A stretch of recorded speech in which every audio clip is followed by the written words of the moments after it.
마태복음 강의 33번째 시간입니다. 마태복음 강의 33번째 시간인데 제시된 성경 구절은 로마서입니다. 로마서 13장 1절로 17절입니다.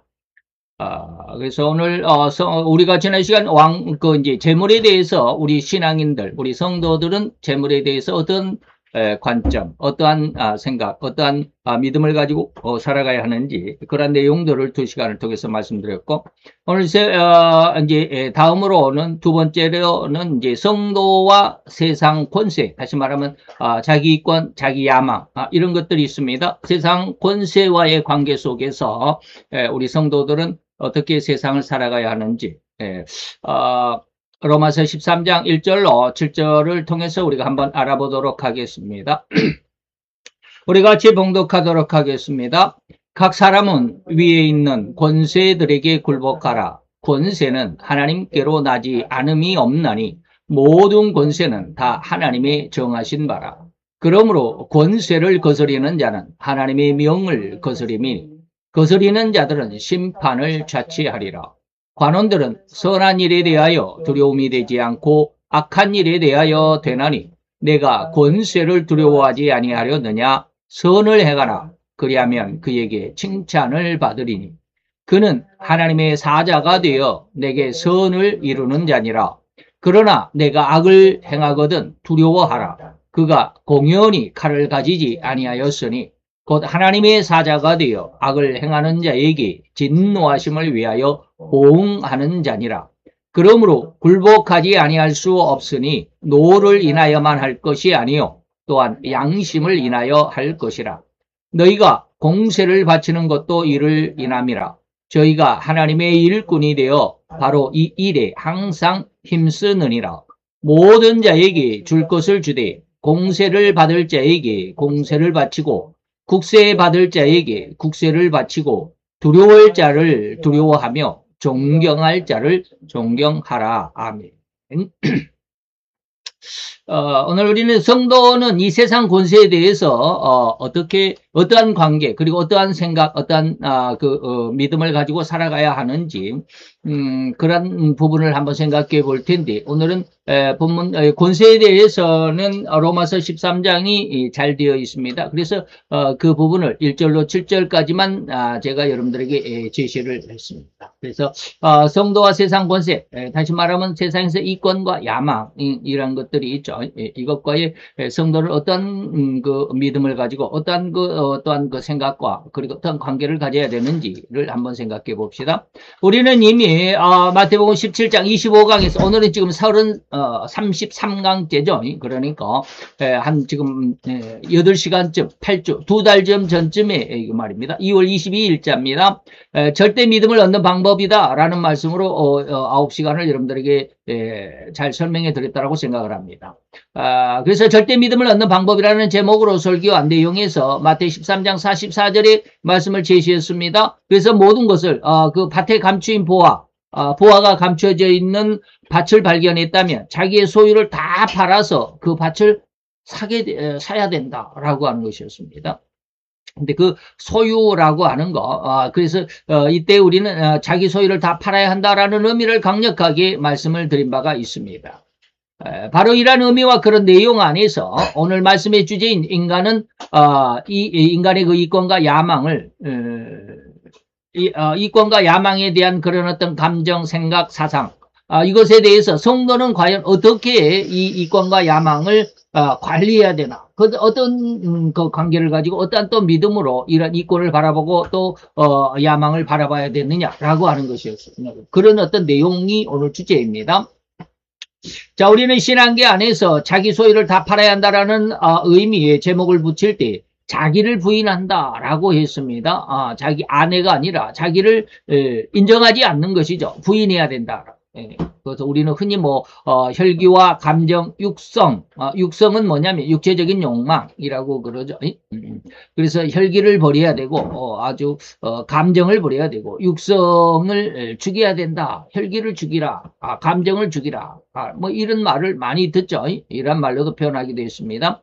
마귀의 유혹으로 인해서 죄인으로 전락해버린 인간은, 아니 죄의 종이 되어버린 인간의 성품은 오늘 우리가 넉넉히 알고 있는 그 인간 성품 그 자체라고 해도 과언이 아닐 것입니다. 다시 말하면 인간은 절대로 이 이권과 야망을 버릴 수 있는 존재가 없다라는 것입니다. 이권과 야망을 절대로 버릴 수가 없다. 네. 그래서 이러한 이권과 야망을 자기의 이권과 자기 야망을 챙기는데 아주 불법, 탈법, 아주 위법한 이런 방법으로 온갖 아주 수단과 방법을 다 동원해서 그런 권력을 찬탈해야 되고 또 이권을 챙겨야 되고 자기 야망을 이루려고 하는 이러한 모습이 바로 인간의 죄성의 본성이다. 죄성이다 또 본성이다 이렇게 말했습니다. 그래서 인간의 본성은, 아니 죄인일 수밖에 없는 인간의 그 본성인 죄성은 오로지 자신의 이익과 명예를 추구하려는 경향일 뿐인 그러한 습성이다.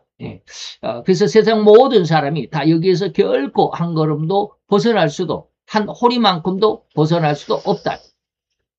제가 굳이 인간의 본성을 죄성이라고 하는 단어로 바꿔서 강조하고자 하는지 여러분들 그 의도를 잘 아실 것입니다. 늘 말씀을 드렸기 때문에 그렇습니다. 자, 왜냐하면 이 죄성이라는 이 성질, 본질적인 이 근성은 이 말이죠. 절대로 인간의 수고나 노력으로 변할 수가 없는 특별한 성질이기 때문이다. 이 죄성이라는 이 성질은 결코 인간의 수고나 인간의 노력으로 이게 이 죄성이 변할 수가 없다 이 말입니다. 변할 수가 없는 특별한 어떤 성질의 것이기 때문에 이 죄성이라는 말을 여러분들에게 많이 말씀을 드리고 있습니다. 그래서 제가 늘 이야기했죠. 이것을 세상적인 학문에서 심리학이나 또 상담학에서는 이것을 잘하고 표현합니다. 이 죄성을 잘하고 표현합니다. 그리고 또 일반적인 어떤 사회에서는 본성이다라고 이렇게 윤리적으로 또 어떤 도덕적으로도 이렇게 인간 본성이다라고 이렇게 말하기도 합니다. 그러나 저는 이제 우리 신앙 안에서는 죄성이다라고 이렇게 말할 수밖에 없다. 근데 이 죄성은 결코 우리가 마음을 수양한다라고 해가지고 며칠을 40일을 금식한다고 해가지고 또 뭘 한다고 해가지고 면벽수도, 면벽이 뭡니까? 얼굴을 벽을 향해서 세상의 모든 것들을 다 뒤로하고 오직 나를 찾고 또 신을 찾는 이 진리만을 찾는 이러한 수고가 바로 이제 기도라고 그러죠. 그래서 면벽 기도를 6년을 해가지고 석가모니는 도를 깨달았다라고 이렇게들 이야기를 하고 있는데 이런 것들을 인도에서 많이 하죠. 인도에서는 뭡니까? 이 자기 몸을 학대한다라는 말이 우리는 이렇게 학대한다라고 말을 하지만 그들은 이제 자기의 어떤 육체적인 어떤 욕망을 제어하는 그러한 모습의 하나입니다. 그래서 어떤 사람은 이 주먹을 꽉 쥐고 이걸 평생 펴지를 않죠. 그러다 보니까 어떻게 합니까? 이 손톱이 자라가지고 자기 손을 뚫고 나가기도 합니다. 머리를 안 자르고 길러가지고 그냥 머리가 엄청나게 길려. 근데 그것을 계속 이렇게 또아리를 틀어가지고 머리 얹혀내가 이게 떡이 돼가지고 막 잘라지지도 않고 말이죠. 또 너무 오랫동안 앉아있다 보니까 이 무릎이 펴지지를 않는. 그래서 앉은뱅이가 되어버린. 이러한 일들이 많습니다. 이전에 유튜브 동영상에 보니까 인도의 어떤 소년이 17살인가 어떤 소년이 나무 엄청나게 큰 고목, 오래된 고목에 앉아가지고 그대로 17년을 앉아 있었대나요? 그래가지고 그러면 그렇게 앉아 있으면 그 소년 앞에 가가지고 막 돈을 쉽게 말하면 이제 헌금하는 것인지 어쩐지 모르겠지만 돈을 던지기도 하고 음식을 갖다가 놓기도 하고 그러면서 그의 모습을 한번 보는 거 어떤가 이런 것으로 아주 유명한 곳이 바로 인도입니다. 인도에는 그런 어떤 종교적인 성질이 아주 강하죠. 바로 이런 건 아무리 그렇게 자기가 수양을 하고 몇십 년, 10년, 20년, 30년 자기를 고행한다고 그러죠. 이 고행을 하고 해도 인간의 죄성은 결코 없어지거나 변하거나 하지가 않는다. 이거는 우리는 철저하게 이해하고 있어야 합니다. 이 죄성은 절대로 마귀의 유혹으로 인해서 인간을 올가미로 꽉 붙잡아 맨 것처럼 올가민 절대 풀리지도 또 풀 수도 없는 수갑과도 같은 것이라고 해도 되겠습니다. 그래서 예전에는 제가 그 아주 세상의 죄라고 하는 것은 마귀가 얼마나 기술이 그리고 또 능력이 좋은지 말이죠. 인간의 역사, 인간의 그 수가 지구상에 뭐 지금 85억 정도 아마 될 겁니다. 85억 명이라고 지금 현재 뭐 과거에 있는 사람들도 다 마찬가지지만 현재 살아있는 인간이 85억 명이라고 한다면 그 85억 명에게 너무나게 딱 맞는 그 완전 맞춤 옷과 같이 제가 지금 이거 입고 있는 이 옷은 제 몸에 맞춘 옷은 아닙니다. 이것은 저희 아들이 패션 디자이너이기 때문에 그 옷을 화보를 촬영하기 위해서 모델에게 입혔던 옷인데 그래서 제 몸에 딱 맞지는 않습니다. 그런데 예전에 제 아들이 그 서울에 아주 유명한 그런 그 양복점에 가가지고 무슨 뭐 이벤트를 하는데 당첨이 됐다라고 해가지고요. 옷을 한번 해준, 그 티켓을 받았나 봐요. 그 이벤트에 당첨이 돼가지고. 그래서 거기 가서 옷을 하나 해준다고 해서 서울까지 가서 그 옷을 하나 맞춰서 입었는데, 그때는 제가, 운동을 많이, 허리 운동, 이게 뭐, 허리를 굽혔다 폈다 하는 이런 운동을 너무 많이 해가지고, 배가 쭉 줄어들어가지고, 32, 3, 뭐, 이 정도입니다. 지금은 35 정도 되는데, 그래서 그때 옷을 지금 입지를 못합니다. 근데 몸이 그냥 아주 홀쭉했을 때 그때 이제 맞췄는데 그때 그 옷을 입고 제가 거울 앞에 서면 태가 다릅니다. 딱 맞춰 제 몸에 맞춰 가지고 입는 그 옷 태가 다르더라고요. 자, 제가 왜 이런 말을 하느냐면 그 사람에게 인류가 85억이라고 한다면 절대로 중복되는 것도 거의 없을 만큼 아주 그 한 사람 한 사람에게 아주 적합하고 아주 완벽하고 아주 완전하게 그 사람에게 맞춤 옷과 같이 이 죄의 옷을 딱딱 입혀 놓은 것과 같다라는 이런 표현을 했습니다. 마귀가 그만큼 어떻게 보면 능력이 있다. 하나님 다음으로 능력이 있는 존재가 바로 마귀죠. 그래서 그만큼 죄를 그 사람에게 아주 적합하게 그래서 모든 사람들의 본성 다시 말하면 이 성질이 다 다릅니다. 쌍둥이도 뭐 거의 성질이 비슷하지만 똑같지는 않습니다. 이게 바로 죄성이다 라고 이렇게 설명해 드린 바가 있는데 바로 그렇습니다. 이 죄성은 인간을 올가맨 그래서 절대로 풀리지도 또 풀 수도 없는 완전히 그 사람에게 적합한 각 개인에게 85억이 아니라 100억 명이 이 지구상에 살아간다 할지라도 아주 적합하게 그 사람에게 딱 맞는 죄성으로 그 사람에게 성질을 그렇게 장악하고 있다. 그래서 이 죄성은 절대로 마귀의 강력한 무기이기 때문에 인간의 그 어떤 수고로도 풀리지도 않습니다. 마귀, 영적인 능력에 의한 성질이기 때문에 인간의 수고나 인간의 노력이나 아무리 학문을 많이 하고 아무리 그냥 뭐 신학교를 하고 대학교를 하고 유학을 가가지고 뭐 대학원을 하고 뭘 하고 해도 아무리 신학이 깊고 아주 훌륭한 신학 박사고 신학 석사고 해도 결코 죄성을 허리만큼도 건들 수가 없다라는 말을 제가 자주 하는데 절대로 그렇습니다. 신학과 신앙은 절대 별개의 것이다. 하나님이 제게 하신 말씀입니다. 어느 날 하나님이 기도를 하는데 신학과 신앙이 다르다라고 하는 그 말씀을 하는 순간 신학과 신앙의 어떤 분별이 생겨버렸습니다. 그 전까지는 신학을 하면 집사보다 교회에서 평신도보다는 집사보다는 장로나 권사가 더 신앙이 좋은 것 같죠. 물론 그럴 수 있습니다. 그리고 장로나 권사보다는 전도사나 그리고 목사가 되면 신앙이 너무 좋은 것 같죠. 근데 목사보다도 어떤 목사님은 성경학 박사, 어떤 사람은 목회학 박사, 이런 거 있죠. 어떤 사람은 또 모든 것을 통합한 신학 박사, 이렇게 하면 정말로 신앙이 좋은 것 같잖아요. 근데 아니더라. 제가 지난주에 한번 말씀을 드렸습니다. 제가 신학교 다닐 때, 미국의, 그 페이스라고 하는 신학이 아마 세계적인, 신학교입니다. 그런데 그 페이스 신학에서 신학을 가르쳤던, P라고 하는, 피터 있습니다. 피터 W라고 하는 그 목사님에게 가서 좀 배우고 싶었었다. 그런데 어느 순간에 보니까 그분이 뭐 신사도 운동을 해가지고 성령의 임파테이션, 성령의 분양, 분별을 해주죠. 성령을 나눠준다. 내 것이 있는데 빵을 떼어가지고 이렇게 나눠주는 것처럼 성령을 이렇게 분별을 하고 분양을 해가지고 성령을 받게 하는 이런 그 어떤 은사 운동, 신사도 운동이라고 하는 거기에 총수가 되어가지고 말이죠. 자기가 막 사도를 임명하기도 하고 이런 이상한 쪽으로 이렇게 변해버린 이런 상황이다.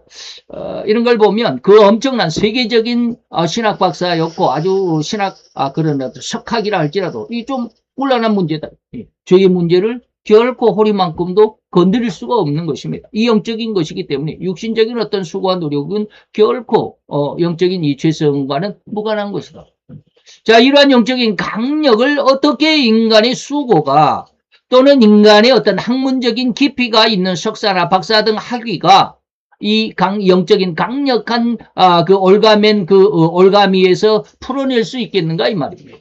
절대로 그럴 수 없습니다. 이건 절대로 이게 알고 있어야 됩니다. 그래야지 뭐 어떤 신학 박사님이 와가지고 뭐 설교를 하면 큰 은혜를 받고 저같이 뭐 박사학위도 없는 사람들은 뭐 좀 아무리 얘기를 해도 들어주지도 않고 말이죠. 좀 곤란한 문제입니다.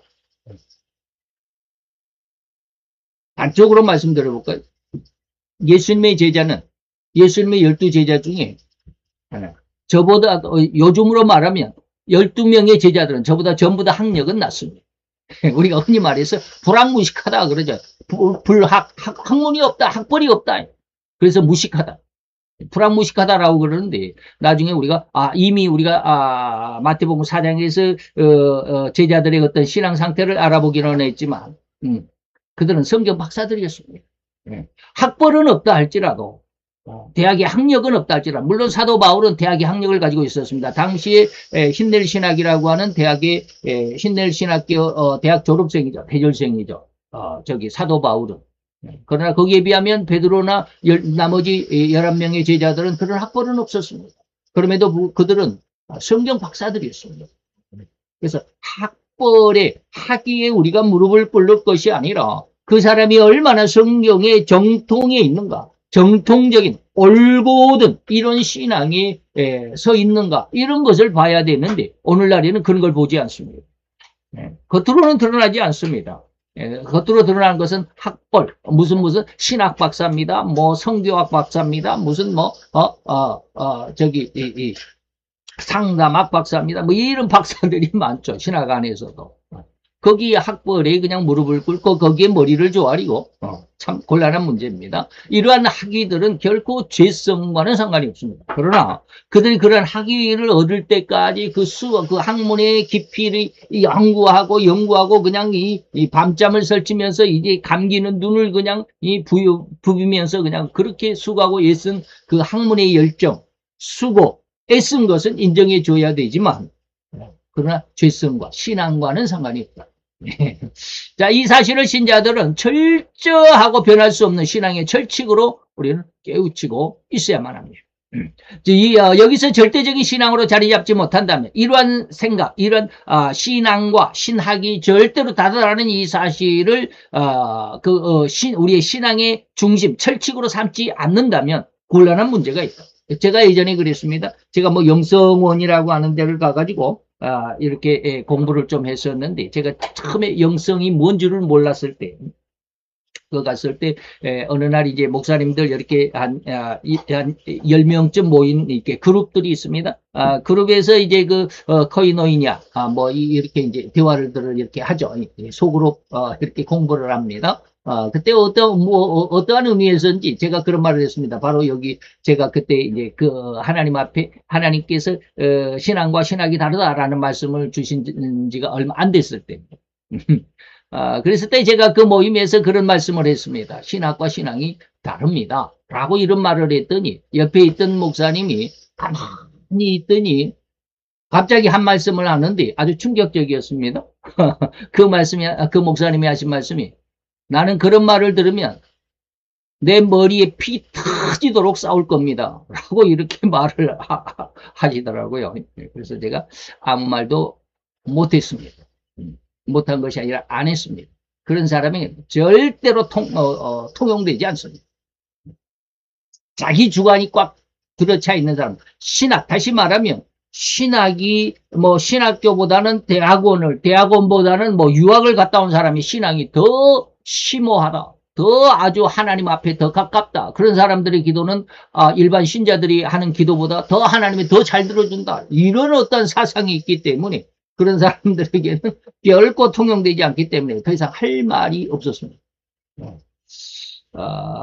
그래서 그러한 신앙이라면, 다시 말하면 제가 말하는 신학과 신앙이 절대로 다르다라는 이러한 생각을 갖지 않는다면, 그런 신앙으로 자리 잡지 못한다면 신앙계 안에서 나타나는 이런저런 강력하다라고 하는 주장들, 아까 말씀드렸던 세계적인 신학 석학이 신학 박사인 피터 W가 이렇게 뭐 신사도 운동을 하니까 거기에 가가지고 그냥 머리 뒤밀고 안수를 받고 거기에 가지고 그냥 사도 임명을 받고 말이죠. 굉장히 곤란한 문제들.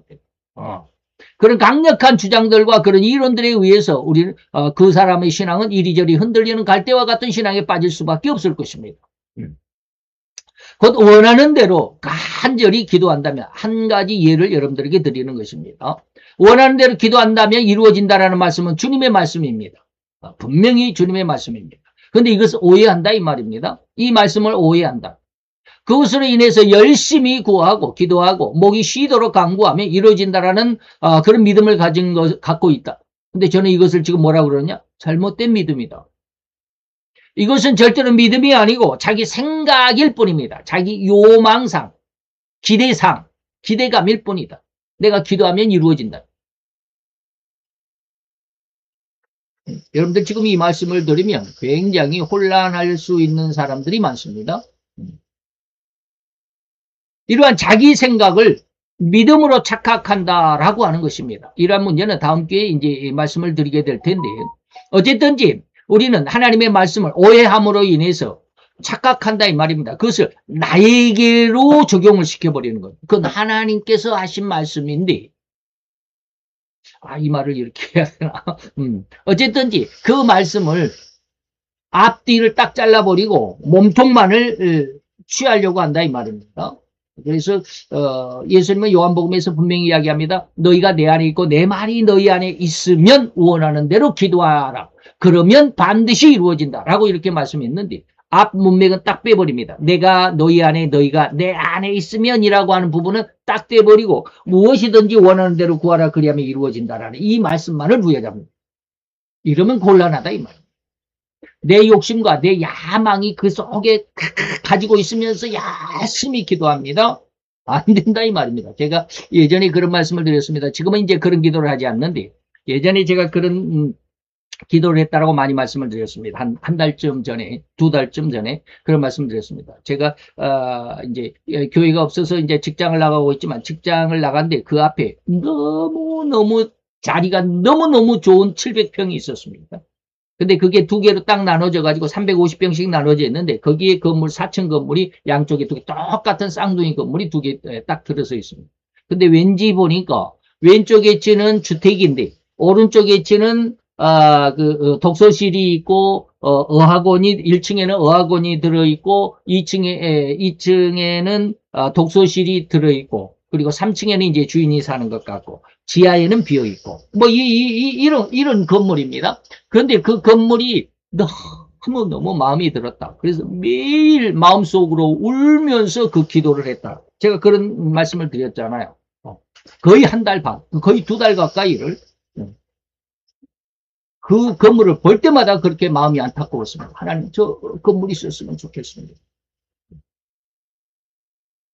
근데 지금 뭐 돈도 없으면서 그 건물 값을 제가 저렇게 찾아봤습니다. 제미나이 AI에게 물어봤습니다. 저 건물이 도대체 얼마나 하냐? 그랬더니 시세로 30억이랍니다. 근데 30억, 돈 30억이 아니라 3억도 없는 사람이 그 건물을 달라고 한 달 반 동안 속으로 울면서 기도했습니다. 그랬더니 하나님이 그랬다고 그랬잖아요. 부요하려고 하지 말라. 그 말씀을 하는 순간, 지금까지 이제 그 기도가 그렇게 말씀을 주신 분으로 지금도 한 3주 정도 됐는데, 그 건물을 아무리 하루 종일 쳐다봐도 예전처럼 그런 애틋한 마음이, 그 건물에 대한 마음이 없어요. 한순간에 그런 마음이 없어져 버려요. 그 말씀을 주시는 순간. 그래서 지금도 참 의아하면서 부요하지 말라라고 하신 그 말씀의 의미를 하나님 제게 주셨는데, 그 말씀에 정확한 저에게 아주 딱 맞는, 걸맞는 그러한 의미를 달라고 지금도 기도하고 있는데, 아직은 확실하게 이제 그 건물에 대한 욕심은 없는데, 이제는 이상하게 그 건물에 대한 욕심은 없는데, 과연 내가 하나님 앞에 기도하는 것이 정말로 내 욕심, 내가 부요하고자 하는 것인가? 라는 이런 어떤 그 의도를 가지고 지금 하나님 앞에 기도하고는 있습니다만, 어쨌든지 자기 생각에는 너무너무, 그리고 제 생각에는 그 건물이 너무 하나님의 그 교회로서는 너무 좋은 것 같아요. 주변은 그 한쪽은 완전히 아파트 지역이고, 또 이쪽은 주택 지역이고, 이 앞쪽은 상가 지역이고, 뭐 아주 뭐 더 이상 말할 거 완전히 딱 독립된 뭐 이렇게 상가 뭐 이렇게 주택 지역에서 상가 뭐 1층, 2층에 교회가 들어가는 이런 게 아니라 이 전체를 사가지고 거기다가 교회를 하면 너무 완전한 독립 교회가 되니까 너무 좋겠더라. 그것은 뭡니까? 이거는 믿음이 아니고 자기 생각이다. 이것을 여러분들이 하나님 앞에 몇 번 씨름하면서, 하나님 앞에 기도하면서, 하나님 앞에 퇴짜를 맞고, 또 기도하면서 또 퇴짜 맞고, 그러면서 여러분들이 깨달아지게 되는 겁니다. 이게 내 생각이다라고. 다시 말하면 간절히 기도하면 이루어진다. 무엇이든지 기도하라. 그러면 내가 기도한 대로 다 이루어질 거예요. 정말 그 말이 진짜라면 그 건물에 대해서 제가 그냥 기도하는 것도 아니고, 그것을 하루 종일 보고 있잖아요. 하루 12시간을 제가 근무를 하는데, 그 건물만 보고 있잖아요. 하루에 뭐 한 12시간 중에서 거의 한 8시간, 9시간은 보고 있습니다. 바로 눈앞에 있으니까. 그러면서 볼 때마다 그 건물에 대한 그 마음이 정말로 안타까워하면서, 하나님 저 건물 있었으면 좋겠습니다. 그건 어떻게 보면 제 믿음이라고 생각할 수 있잖아요. 믿고 기도하니까. 근데 하나님은 그것은 뭐다? 그 믿음이 아니야 라고 말씀하시는 것과 같다라는 겁니다. 그것은 네 생각일 뿐이야. 네 생각이 그것이 좋고 그 건물이 너무 훌륭하고 너무 지역적으로, 그리고 또 환경적으로, 그리고 위치상도 너무너무 좋은, 그건 네 생각이야 이 말이야. 우리가 이것을 많이 정확하게 분별할 수 있어야 합니다. 제가 말씀드리는 것이 이겁니다. 여러분들이 절대로 이해할 수 있어야 합니다. 자, 어쨌든지 다시 본론으로 돌아갑시다. 인간이 죄성이라고 하는 것, 죄의 본성이다. 죄의 본성, 죄 지을 성질이다 라고 하는 것이 죄성입니다. 죄 지을 성질 또는 죄의 본성이라고 하는데, 죄를 지을 수밖에 없는 이 성질이라고 해서 죄성이라고 하는 것인데, 이 죄성은 절대로 인간적인 방법이 무용지물이다. 무용할 뿐임을 여러분들이 기억하라. 그래요. 이것을 우리는 철저하게 우리가 전제를 하면서 우리가 신앙 속에 오늘 이 시간 우리가 생각해 보아야 된다라고 합니다. 그래서 이것을 다시 한번 이제 정확하게 말씀을 드리자면, 자기를 부인해야 한다. 또는 자기 혈기를 죽여야 되고, 자기 감정을 죽여야 되고, 자기 그 욕정, 욕망적인 어떤 감정들, 이런 욕정을 죽여야만 한다라는 강요가 아닌 강요를 우리 신앙계 속에 너무 많이 듣습니다. 저도 청년 시절에 이런 거 많이 들었습니다. 신학을 하면서도 이런 거 많이 들었습니다. 그러니까 자기를 부인하라. 자기 혈기를 죽여라. 자기 감정을 죽여라. 욕망을 죽여라. 이런 거 강요가 아닌 강요. 제가 강요가 아니지만 강요다. 이렇게 말씀을 드렸습니다. 이런 이야기를 너무 많이 듣잖아요. 그러나 절대로 그럴 수 없습니다. 자기가 자기를 부인해야 된다? 부인할 수가 없습니다. 자기 혈기를 죽여야 된다? 혈기 절대로 안 죽습니다. 자기 감정을 죽여야 된다? 욕망과 야망, 자기 어떤 이권을 정말로 버려야 된다? 내려놓아야 된다? 안 내려집니다. 장담합니다. 안 내려집니다. 인간의 육신적인, 육정적인 수고와 노력, 학문, 예수가 하나님의 아들이라는 것은 어떻게 합니까? 육정으로 알 수 있습니까? 육정이라고 하는 것은 뭡니까? 육신의 성질입니다. 육신의 성질이라고 하는 것은 뭡니까? 나는 히브리인이니까, 나는 뭐 유태인이니까, 아니면 나는 뭐 베냐민 지파니까, 베냐민 지파가 제가 그렇게 훌륭한 지파인 줄 몰랐습니다. 제가 저 베냐민 지파가 사도 바울이 그러잖아요. 나는 베냐민 지파야. 히브리인 중에 베냐민 지파야. 그래서 베냐민 지파가 뭐 베냐민 지파는 베냐민 지파지 그랬는데 이 베냐민 지파가 어마어마한 어떤 힘을 가지고 있더라고요. 왜 그러냐? 왜 그런 줄 아십니까? 야곱의 가장 사랑하는 부인의 아들이 요셉과 베냐민입니다. 그래서 베냐민 지파라고 한다는 것은 이스라엘의 12지파 중에서 으뜸 지파입니다. 요셉과 베냐민. 가장 사랑받는 라헬의 두 아들이 바로 요셉과 베냐민입니다. 그래서 베냐민 지파라고 하면 적통이다 이 말입니다.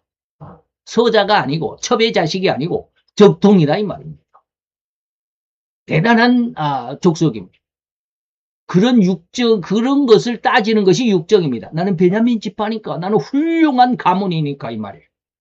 육정으로 되지 않습니다. 예수를 아는 것은 육정으로 되지 않습니다. 가르치는 것으로 되지 않습니다. 유대교를 믿었기 때문에 내가 예수를 아니 아닙니다. 육정으로 되는 것이 아닙니다. 오로지 무엇으로 안다? 하나님이 너에게 은혜를 줬기 때문에, 너에게 가르쳐 줬기 때문에, 너를 깨닫게 했기 때문에 네가 예수는 구세주라는 것을 아는 거야 라고 말하는 게 성경입니다. 그래서 자기 혈기와 자기 감정을 죽여야 된다. 수고하고 애쓰는 것 안 됩니다. 지금까지 서론적으로 말씀드린 이유가 바로 이러한 잘못된 신앙의 요구를 바로잡기 위해서 여러분들에게 지금까지 이렇게 제가 목소리를 높여서 말씀을 드리는 겁니다. 절대로 인간은 자기 스스로의 감정이나 그래야죠. 혈기나 자기 자아를 부인하거나 죽일 수 있는 성질의 것이 아닙니다. 이걸 이해를 못하니까 막 가서 그냥 막 목이 쉬도록 기도하면서 자기 혈기를 죽여달라고 기도하고 그러죠. 이를 해결할 방법은 오로지 하나님이 보내주신 성령, 다시 말하면 보이사 위로의 하나님만이 해결하신다라는 이 의식, 이것이 성경의 진리의 중심입니다. 이 의미를 지난 9시간 동안을 통해서 세상의 참된 영적 지도사상이라는 제목으로 여러분들에게 말씀을 드렸습니다. 2달 전입니다. 그래서 성령의 3대 책망에 관해서 3대 책망에 대해서 이게 영적 지도자상, 참된 영적 지도자상의 9시간을 말씀을 드렸습니다. 절대로 성령 하나님의 3대 책망에 의해서만 인간의 죄성, 곧 본성이라고 하는, 자라고 하는 그 죄의 본성이 해결되는 가장 유일하고 오직 유일한 방법임을 철저한 신앙의 기준이고 철칙으로 여러분들이 삼고 있어야만 합니다. 이러한 내용을 왜 반복해서 여러분들이 계속해서 여러분들에게 반복하고 또 설명하고 또 그냥 이 얼굴에 핏대를 세우면서 열불 내면서 이렇게 말씀드리는지 그 이유를 여러분들이 알아야만 합니다. 기초가 되어 있지 않으면 우리 신앙은 이리 저리 흔들립니다. 그 지금까지 말씀드린 강요가 아닌 것 같으면서도 실제로는 강요인 혹은 권면이나 또는 신자는 이렇게 해야만 합니다 라는 등의 강력한 권고, 강요는 아니라 할지라도 강력한 권고, 강권하고 권면에 휩쓸려서 행여 신자 스스로 마음속에 간절함이 있으면 간절하게 기도하면 이루어진다라고 하는 이러한 생각을 믿음으로 착각하지 않도록 하기 위해서 이 말입니다. 잘못된 믿음으로 굳어지지 않기를 바라는 간절함에서 이렇게 반복해서 여러분들에게 설명해 드리는 것입니다. 그래서 이제 다음 단계로 넘어갑시다. 이것을 기준으로 해야 된다. 여기서 출발해야 된다. 이런 뜻입니다. 곧 인간의 기질 혹은 본성이고 자라고 불리는 죄성은 절대로 인간의 수고나 노력으로 해결되지 않는다는 사실을 우리가 신앙의 철칙으로 기준으로 세운 다음에 그런데 이 말입니다. 이걸 신앙의 기준을 딱 세우고 난 다음에 이제 여러분들에게 아주 헷갈린 말씀을 드리도록 하겠습니다. 그런데 말입니다. 아주 아이러니하게 들릴 수밖에 없을 것입니다. 자, 지금 제가 얼굴을 붉히면서 그냥 목소리를 높여가지고 그냥 아주 강력하게 말씀을 드렸습니다. 우리 죄성은 결코 인간의 수고나 노력이나 그 어떠한 것은 신학으로도 해결되지 않는다라고 이렇게 말씀했으면서도 지금 제가 또 다른 말을 합니다. 지금까지 진정한 신앙의 중심, 핵심이 아니라고 목소리를 높여서 반복해서 강조했던 그 간절함이 이번에는 절대로 필요하다. 야, 이게 도대체 무슨 말이야? 간절한 것이 인간의 수고, 그 간절한 마음이 진짜 신앙이 아니라고 그렇게 열불내게 지금 말씀을 목이 터져라고 외치고 그렇게 이야기를 했으면서 이번에는 뭐라고 그러냐면 두 번째로는 그게 필요하다. 그 간절함이 필요하다라고 말하고 있습니다. 앞뒤가 안 맞는 것 같습니까? 기준을 세우라 이 말입니다. 신앙의 철칙을 세우라. 그 안에서 간절함이 있어야 합니다. 다시 말하면 기반이 딱 기초공사가 되어 있지 않는 그냥 모래 위에서 간절함이 아니라 기초를 다져놓은 삶에서 간절함이 필요하다 이런 뜻입니다. 하나님에 대한 신앙의 기준이 되어 있지 않으면 아무리 간절하다 할지라도 이게 이루어지지 않습니다. 그러나 신앙에 있어서 뭡니까? 기준이 딱 다져져 있으면 그 다져진 기준 위에서 간절함이 필요하다 이 말입니다. 아까 말씀을 드렸습니다. 너희가 내 안에 내 말이 너희 안에 있으면이라고 하는 기준이 딱 서 있는 다음에 무엇이든지 기도하라 이 말입니다. 이 앞에 문구를 빼버리고 무엇이든지 기도하자라고 하면 안 된다 이런 뜻입니다. 지금까지 진정한 신앙의 핵심, 중심이 아니라고 목소리를 높여서 반복해서 강조했던 그 간절함이 이제는 필요한 것입니다. 이게 뭔 소리야? 라고 들리겠지만 지금 말씀드린 것입니다. 간절하게 기도해도 안 된다더니 이제는 간절하게 기도하고 구해야 된다고? 그렇습니다. 바로 이곳에서 신앙의 비밀의 문을 열어젖힐 수 있는 그 비밀의 숫자, 키 번호가 나온다 이런 뜻입니다. 곧 인간의 수고와 능력, 노력으로 안 되는 것을 알았기 때문에 이제 우리는 되돌아서서 하나님께 간구하는 간절함이 시작되는 것입니다. 귀신 들린 딸을 둔 수로 이 예화를 두 개를 여러분들에게 말씀드리면 이해가 될는지 모르겠습니다. 귀신 들린 딸을 둔 수로보니게 여인 또는 이 여인을 가나안 여인이라고도 그러는데 이 여인의 사건이는 12년 동안 혈루증으로 이 병을 고치고자 모든 재산을 다 탕진하고도 고침받지 못했던 12의 혈루증 여인, 이 두 여인을 한번 생각해 보세요. 인간의 수고와 노력으로 이 사람들은 그동안에 있었던 돈 다 허비하면서 여기저기 용하다고 하는 의사들, 의원들을 찾아가면서 그 엄청난 수고와 예쁨이 있었지만 고치지 못했고 해결받지 못했다. 그런데 그녀의 병을 오로지 예수를 만나면 해결받을 수 있다는 간절함이 있었던 것처럼 다시 말하면 이제 해결점을 찾으면 기준이 되어 있으면 그 위에서 이루어진다 이 말입니다. 이해할 수 있어야 합니다. 참으로 인간의 수고와 노력과 헌신일지라도 인간의 참된 수고와 애씀 노력 헌신이랄지라도 해결받지도 고칠 수도 없었던 일들을 오로지 하나님께 나아갈 때만 이 고침을 받을 수가 있고 해결받을 수 있다는 것을 이해하고 믿어야만 한다는 신앙의 중심축을 여러분들에게 지금 설명드리고 있는 겁니다. 그래서 두 건축자 여러분 아시죠? 마태복음 7장에 보면 한 건축자는 모래 위에 건축을 했고 한 건축자는 땅을 깊이 파고 주초를 놓고 그 위에 건축을 했다. 주초가 되어 있는 위에서 건축이 돼야 된다. 주초가 우리의 신앙의 기준이 되어 있는 다음에 간절한 기도가 필요하지. 기초도 되어 있지 않는 모래밭 위에서 간절하면 그냥 무너진다 이 말입니다. 곧 인간이 하면 된다 혹은 생각대로 이루어진다라는 또는 원하는 대로 기도하면 다 이루어진다는 말씀의 의미를 오해하거나 곡해해서는 안 된다는 것을 여러분들에게 지적해 드립니다. 이러한 양면성 앞에서 우리는 절대로 하나님이 기뻐하실 적법성, 정말 하나님이 원하시는 신앙의 기준, 적법, 편법이 아닙니다. 여기서 말하는 불법을 행하는 자들아 그랬는데 불법이 아닙니다. 하나님이 기뻐하실 적법성과 하나님께서 용납지 아니하실 불법을 우리는 분별할 수 있어야만 한다는 사실을 여러분들에게 강조하고 싶습니다. 그 위에서 우리가 신자의 정확한 그 신앙의 기준 위에서 내 이권이 어떠한지 그리고 내가 세상을 향해서 욕망이 내 야망을 어떻게 이루어갈 것인지 이런 것들을 생각해 볼 수 있는 기준점이 거기 있어야 합니다. 하나님에 대한 기준, 신앙이 되어 있지 않는 상황 속에서 자기 이권만을, 자기 야망만을 세우려고 하면 그 이권과 야망은 절대로 하나님이 받으실 수 없습니다. 즉 인간 나름대로는 정말로 신실하고 헌신적이면서도 충성한 신앙의 일이었음에도 불구하고 하나님께는 불법이 되어버렸습니다. 그래서 도리어 가시체를 발길질 않은 사도 바울의 지난 과거와 같은 일들이 있을 수 있다라는 것입니다. 그래서 마태복음 7장 아까 지금 말씀을 드렸습니다. 우리가 주의 이름으로 뭡니까? 많은 사람들이 이르되 주여 주여 우리가 주의 이름으로 선지자의 노릇, 목사 노릇을 목회 잘했습니다. 네? 주의 이름으로 귀신을 쫓아내냈고요. 주의 이름으로 권능도 행했고요. 그러니까 하나님 나 잘했죠라고 그러는데 그때 예수님이 분명히 저희들에게 말합니다. 내가 너희를 도무지 알지 못한다. 정말로 몰랐을까요? 뭘 몰랐다라는 걸까요? 예수님이 지금 뭘 몰라? 모르는 거 있으면 예수님이 하나님이겠습니까?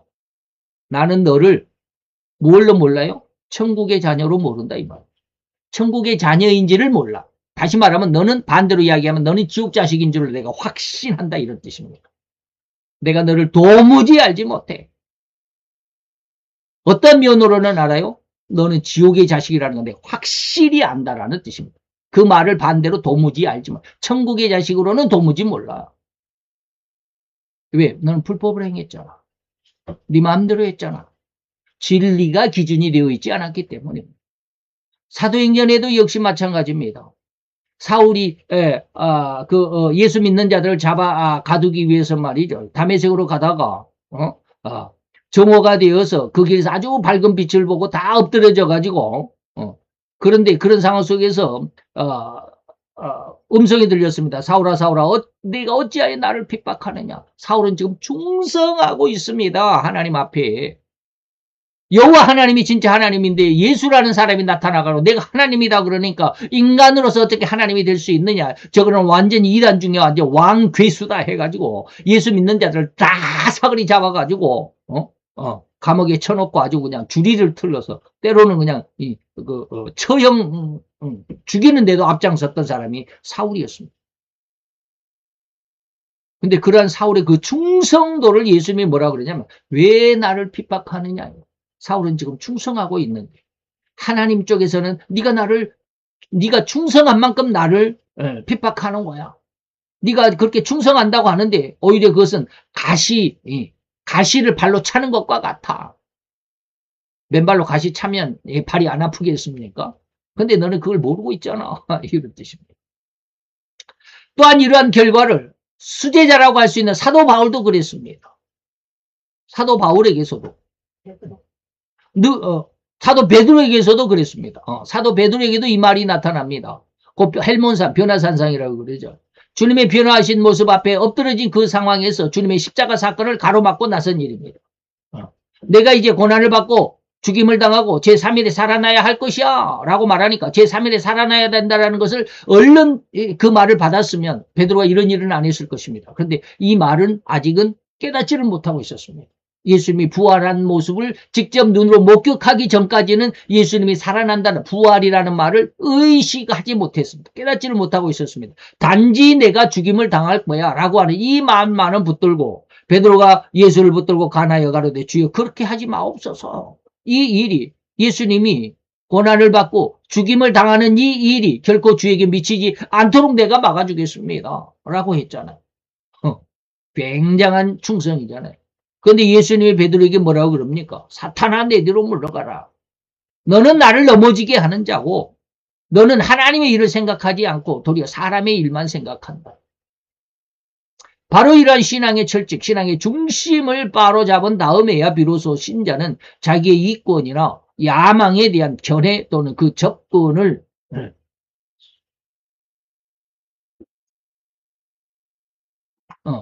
이게 무슨 말이지? 자기의 신앙의 철칙, 신앙의 중심을 잡은 다음에 비로소 신자는 자기의 이권이나 야망에 대한 그 잘못된 이권, 잘못된 야망에 대한 이러한 그 유혹을 차단할 수 있다. 접근을 차단할 수 있다. 유혹이라고 해야지 얼른 이해가 되겠네요. 그런 견해나 그런 유혹을 차단하고 하나님께로 더 가까이 다가가는 신앙의 성장이 쉬워질 것이고, 진정한 신앙인으로서 세상과 사회에 대해 올바르고 올곧은 삶을 영위에 이어갈 수 있다는 것이다. 이러한 심성, 이러한 신앙이 진실로 가장 올바른 신앙입니다. 하나님을 중심으로 신앙을, 하나님으로 중심으로 하는 삶을 이어가는 올바른 신앙생활이다라고 하는 것입니다. 바로 이러할 때 이 신앙과 이 심성으로 인한 삶을 이어가고자 하는 참신자는 자신의 절대 부족함을 깨닫게 될 것이고, 이러므로 인해서 인간이 해결할 수 없는 문제를 오로지 하나님만이 해결하신다라는 강력한 믿음으로 성장하고 올바른 신앙으로 성장해 갈 수 있다라는 의미를 여러분들에게 지금 말씀드리고 있는 겁니다. 이러한 심성, 이러한 믿음을 가지고 하나님께 간절하게 간구하게 되는 것입니다. 내 이권, 내가 무엇을 원하고 있는지 하나님 앞에 하나님의 뜻대로 구하는 기도가 되더라. 이 내려놓는 상황, 이 내려놓고자 하는 마음, 이렇게 모든 것을 곧 다시 말하면 본성이라고 자아라고 부르고 있는 이 죄성을 송두루째 팔아버려야만 이 보화가 감춰진 밭을 살 수 있다. 자기 소유를 다 팔아야 된다라는 의미를 지금 여러분들에게 지금 말씀을 드리고 있습니다. 철저한 신앙의 중심을 세워야 돼. 그래야 이권에 대한, 그리고 자기 야망에 대한 그 무엇인가가 눈에 보이게 되고 그것을 위해서 기도하게 되는데, 물론 이렇게 되면 다음에 시간이 있으면 그 신앙의 눈을 여러분들에게 말씀을 드리겠지만, 자, 이렇게 간절한 신앙과 감정으로, 그러한 심성으로 해결을 원하고자 기도할 때야 비로소 하나님의 개입이 이루어질 것이고, 그런 결과가 인간의 죄성에 의한 이권이나 야망까지라도 청결함을 받을 수 있게 되는 길이고 방법입니다.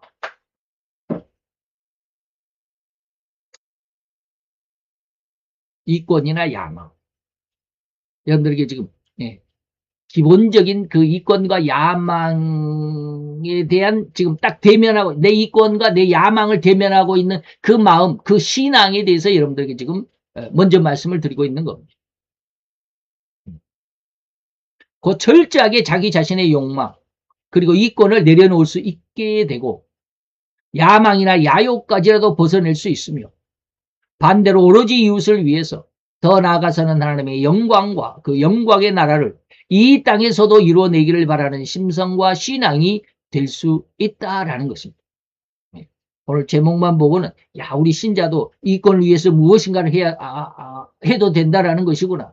자기 야망을, 신앙 안에서는 그 야망을 위해서 이렇게 야망을 이루어갈 수도 있겠구나라고 하는 그런 생각을 했다면 다시 한번 생각해 볼 수 있어야 되겠습니다.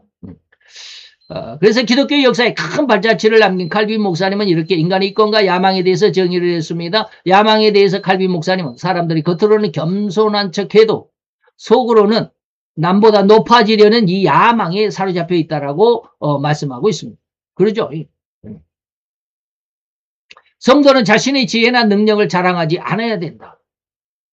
모든 선한 것이 하나님으로부터 왔다라는 것을 인정해야 된다. 타인을 나보다 낮게 여겨야 한다라고 가르치는데, 말은 참 쉽죠. 수없이 말을 할 수 있습니다. 근데 이것이 오늘 말씀드린 것처럼 절대로 인간의 수고나 노력으로 안 됩니다.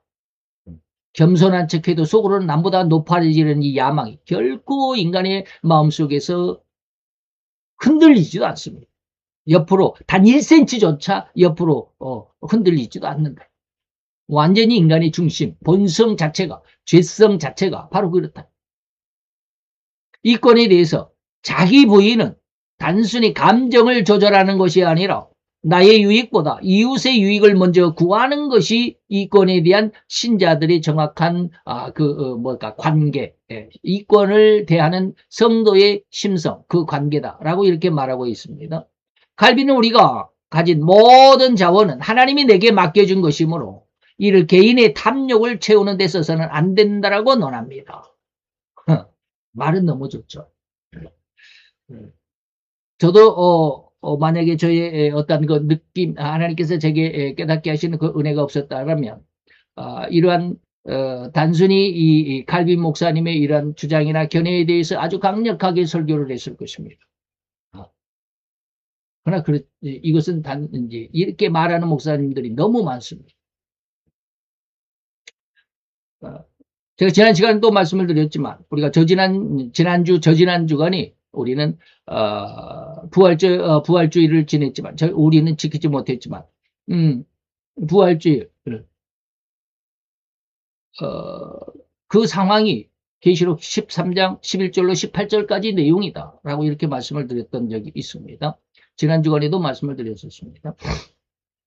왜 그럴까? 666표라고 하는 것은 뭐 바코드나 뭐 QR코드나 뭐 베리칩, 인간 사람 손 속에 이렇게 주사기로 꼭 집어넣는 그 베리칩, 아주 작은 좁쌀 크기만한 아주 작은 그 칩을 이렇게 식재를 해가지고 그걸로 인간의 크레디트 카드를 대신한다라고 이렇게들 이야기를 하는데 아니다 그랬습니다. 이권이다 그랬습니다.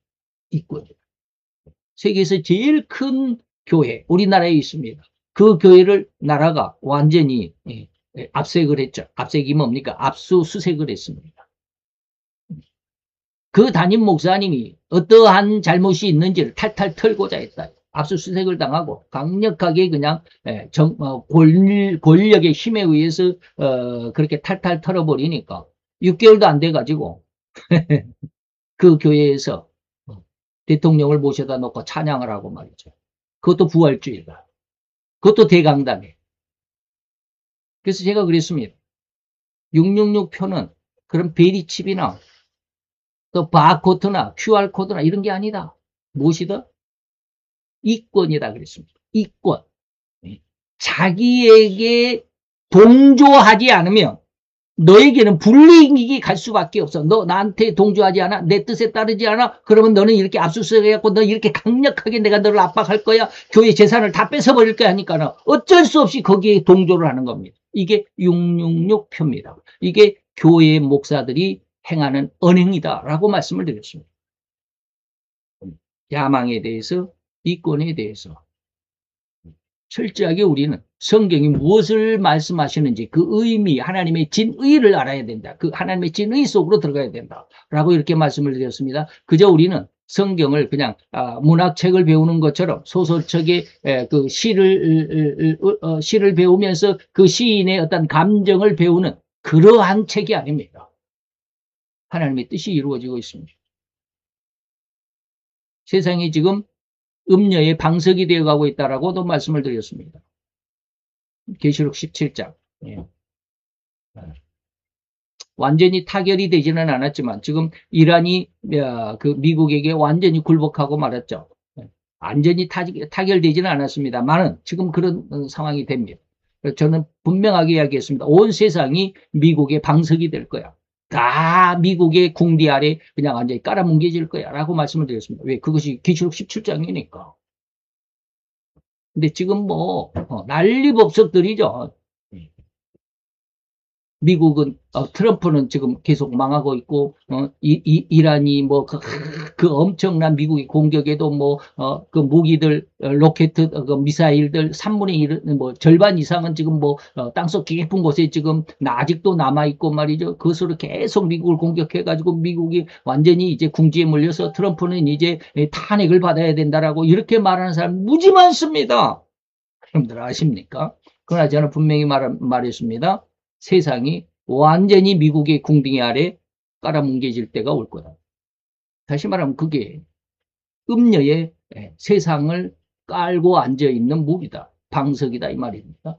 나라와 민족과 방언과 열국 온 세상이 음녀의 궁둥이 아래 완전히 깔아뭉개질 것이다. 그것은 그렇게 되는 날이 지금 곧 옵니다. 곧 지금 뭐 거의 지금 와 있잖아요. 근데 그렇게 되는 것이 굉장히 두렵다라고 저는 말씀을 드렸습니다. 왜 그렇습니까? 그렇게 되면 곧 이어서 그 음녀는 완전히 멸망을 할 것이기 때문에 그렇습니다. 그러면 세상은 종말입니다. 여러분들이 계시록 17장, 18장 그리고 19장까지 잘 공부하면 세상을 보는 눈이 열립니다. 거기에 대해서 우리는 이 신앙인들이 세상에 대한 야망 그리고 세상에 대한 자기 어떤 유익을 위한 이권 이런 것들 어떻게 내가 이것을 조절하고 절제하고 이것을 어떻게 없앨 수 있는 방법은 무엇일까 이런 것들을 여러분들이 해결 방법을 찾아 나서게 될 것입니다. 여러분들이 잘 기억을 하시고요. 어떤 분이 어저께 제가 이 시대, 마지막 시대에 대해서 지금 AI 시대라고 그러죠. 예, 그래서 요즘 한 주간, 지난 한 주간 동안 그런 어떤 미래에 대해서 예견하는 AI 시대에 대해서 예언하는 그런 AI의 그 석학들이 있습니다. 카이스트 교수, 김태진 교수, 그리고 뭐 세상을 들여다보는 뭐 송기령 작가, 그리고 또 있습니다. 그 잡지사의 김태영인가? 하는 그 아주 엄청난 유명한 그런 접니까 이 AI 박사급 이런 사람들이 있습니다. 이런 사람 강의 거의 한 시간에 뭐 한 시간 이상씩 2시간짜리도 있고 그러니까 지난 한 주간 계속 들어봤습니다. 앞으로 AI 시대가 올 거다. AI 시대가 오면 어떤 사람들이 살아남고 어떤 직장들이 없어지고 어떤 사람들은 도태되고 오후 시간에 그런 말씀 들을 수 있을런지 모르겠습니다만 AI 시대가 오면 많은 사람들은 뭡니까? 제가 지금 그런 걸 많이 느낍니까? 현장 속에 있다 보니까 사람이 삽으로 그 땅을 팔려면 얼마나 힘듭니까? 한 삽 한 삽 뜨려면 힘도 들고 말이죠. 제가 옛날에 그랬잖아요. 한번 몇 년 전에 제가 그런 말씀을 드린 적이 있습니다. 제가 어느 한 10m, 5m 되는 그 어떤 공간에 흙을 한 탄 이렇게 걷어내기 위해서요. 한 두 삽 뜨면 힘들더라고요. 두 삽 뜨면 힘드니까 두 삽 뜨고 나서 한 5분은 쉬어야 됩니다. 그지 않냐? 하고. 그리고 또 가서 또 한 두 삽 떠가지고 또 갔다가 버리고 나서 또 하고 또 한 5분 쉬어야 됩니다. 그렇게 해서 하루 종일 8시간을 한 5m, 10m 그 크기의 거기에 흙을 한 1.5cm, 2cm 되는 것을 흙을 이렇게 쫙 걷어냈습니다. 하루 종일 했습니다. 한 8시간을. 와, 정말 힘들더라고요. 한 두 삽 뜨고 나서 한 5분 동안 헥헥거리고 쉬어야 되니까. 그런데 포크레인 있잖아요. 포크레인 와서 한번 싹 걸리게 5분도 안 걸려요. 5분도 안 걸려요. 5분도 안 걸리는 그 일을 저는 이 삽을 가지고 하루 종일 했다 이 말입니다. 7, 8시간을. 이게 기계의 도움이 그렇게 어마어마합니다. 그런데 우리가 만약에 AI 시대라 그러면 제가 그런 이야기도 많이 했습니다. 내가 만약에 어떠한 하나의 문제, 만약에 야망에 대해서 지금 칼빈이 이렇게 이야기를 했는데 이 칼빈의 목사님에 대해서 기독교 강요책이 없다 그러면 내가 이제 시간을 내 가지고 도서관에 가야 됩니다. 도서관에 가도 어떤 도서관에 이 책이 있는 도서관이 있고 없는 도서관이 있으니까 가갖고 없으면 또 다른 도서관을 가야 되고 그가 있으면 그 책을 찾아가지고 이 칼빈의 강요가 세 권도 이렇게 두꺼운 게 세 권입니다. 3권까지 하면 4권짜리인데 이것을 또 찾아봐야 됩니다. 읽어보고 어디가 있는지. 얼마나 시간이 오래 걸립니까?